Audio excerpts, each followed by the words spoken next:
welcome to ICN Presents Making Connections. The Interagency Council of Norristown, or ICN, is a consortium of organizations and individuals concerned with improving the life and the delivery of human services within the greater central Montgomery County area. We bring people together in the region to promote collaboration and cooperation among social service organizations, community groups, local government, and residents. Through this show, ICN Presents Making Connections, we will consider a variety of topics that will identify community resources and needs and will discuss quality of life issues. We'll talk about strategies for strengthening our families, healthy lifestyle choices, and volunteer options. We hope you'll find our show informative and helpful. Today, we'll be talking about accessing and sustaining affordable housing. We're glad you can join us for today's show. We're going to talk about accessing and sustaining affordable housing. Joining me today is Heather Lewis from the Fair Housing Rights Center in southeastern Pennsylvania, Mary Vilter, who works with handicrafters. You're based with handicrafters. You're the regional housing coordinator, so we'll learn more about that, and Eleanor Dill from the Montgomery County Health Department. I'm glad you could all be here today. Good to be here. So, affordable housing, what a topic, these trying times. Tell me a little bit about what you do with the Fair Housing Council. Well, the Fair Housing Rights Center, what we do is we fight housing discrimination, and essentially our hope is to prevent homelessness by educating people about their rights pertaining to the Fair Housing Act, where they can actually stay in their homes if they're a person with a disability.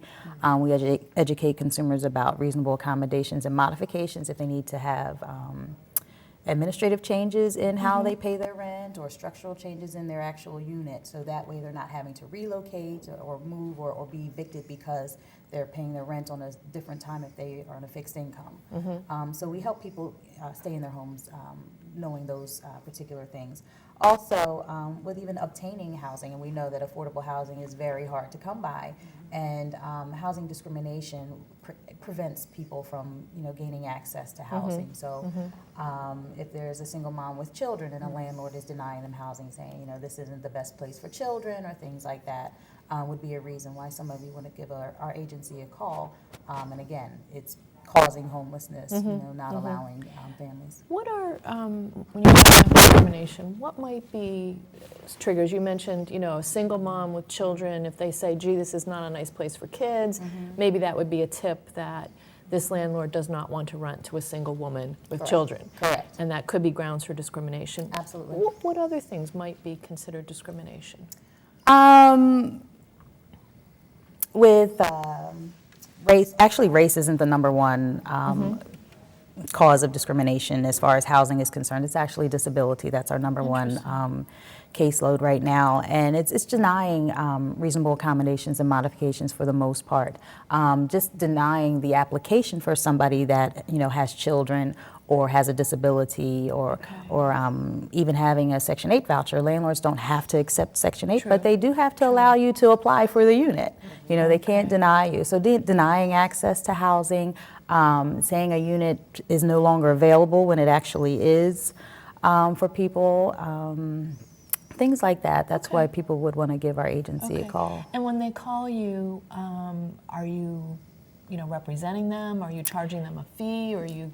Our services are free. We're a nonprofit agency. All of our funding comes from the Department of Housing and Urban Development, which is HUD. But we advocate. We do have some attorneys that are on staff, but they are not staff attorneys to litigate on the behalf of. But we do assist with reasonable accommodations and modifications, and we do assist with the formal filing of applications. Sometimes we get involved if it's a bigger case or somebody that does have some difficulty with the actual process, where other times we will refer folks to, we'll send them the applications and tell them who to file with and follow up with them to make sure that everything is moving smoothly. It can be so complicated to apply for a place to live and then to think, I think I'm being discriminated against. I can't even get the application in. Right. Figuring out all those next steps. Right. It's nice to know there's an organization you can call. And the interesting thing about the Fair Housing Act is that landlords and housing providers, mortgage lenders, brokers, realtors, they're all required by law to know this. We as consumers, they're not teaching it in high school. There's no education other than me coming out and educating folks and doing workshops and presentations and things like that. This particular show where people are learning what their rights are. It's not something that's just out there. But landlords definitely know what their responsibilities are. Good. Well, we're going to come back to you in a few moments. Let me talk to Mary.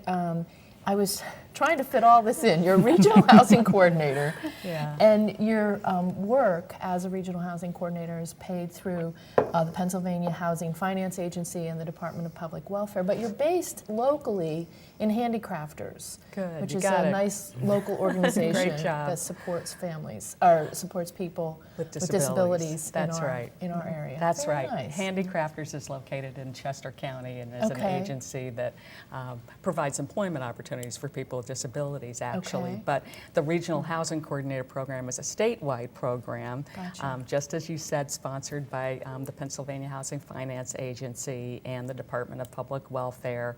And there are 10 of us regional housing coordinators in the state. We each have a region. I have Region 10, which is actually Lehigh, Northampton, Bucks, Montgomery, and Delaware counties. And the point of the program is to have a single point of contact, the RHC, who works with both the housing providers, the local landlords, and the local housing authorities, and the service providers who help people with disabilities and seniors. You know, and many of these folks are low income, so accessing affordable and accessible housing is a tremendous challenge for them.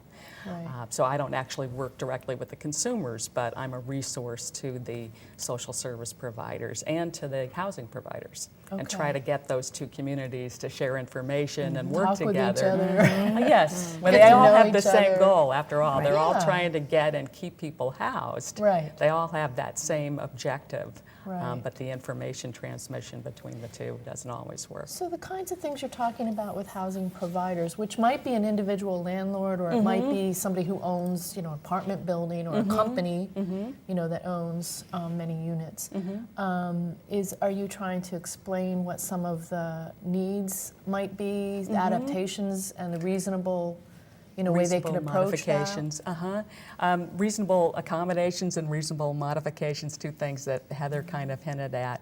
A reasonable accommodation is a change in your procedure. If you're a landlord, you might agree that somebody who gets a Social Security check every month on the first of the month can pay their rent on the second or the third, so that, you know, they don't get charged a late fee. They have that reliable income because of their disability, but maybe they can't pay on the first. That's a reasonable accommodation because it's the change in procedure. And a reasonable modification is a change in the structure of the building, like a wheelchair ramp, or widening the doorway, or lowering the countertops so that a person in a wheelchair can use and enjoy their apartment. So we often, as you can see, work with the Fair Housing Rights Center because, as Heather mentioned, disability is one of their main sources of phone calls. So we sometimes will take them with us to educate landlords and to do trainings for property managers, folks like that. So, but we also do renter preparedness trainings. And then you work with landlords who accept non-subsidized as well as subsidized housing? We're trying to get out there. Heather and I are both members of the Montgomery County Housing Coalition, for example, which is primarily service providers. But we're trying to get out there and meet the landlords as well, and get the community to know that you know, these are reliable tenants often, and that we're providing some support to them, that they have case managers standing next to them, sort of escorting them through this process. Okay, very good. And just a curiosity, if somebody's making modifications, can they increase the rent as a result of that? No, the landlord can't increase the rent. The landlord, it's different, the law in a housing authority unit versus a private unit, but the landlord is required to allow the individual to make a modification, provided that they will restore it to its original condition if the modification affects the usability of the unit. You know, widening the doorway is going to be nice for everybody, maybe, so they're not required to do that. But All right, that's very interesting. Sure. And so now let's turn to you, Eleanor, and talk a little bit about the health department. And I know you have some concerns about environmental safety, for lack of a better term, but you know, when you're looking at an apartment or a home, and you're thinking about renting or buying, there's some things you should be looking at to be sure you're gonna, you and your family will be safe. Exactly, So and we realize that a lot of people feel a great pressure just to find some place to live. But at the same time, as a health department, we see that there are health issues that arise when a home or an apartment is just not suitable. And we do urge people to look, you know, before they leap into a new housing situation. And some of the things that particularly are important to be mindful of, especially in an inner core of an older community, is that the housing is old enough that it most likely had lead paint in it.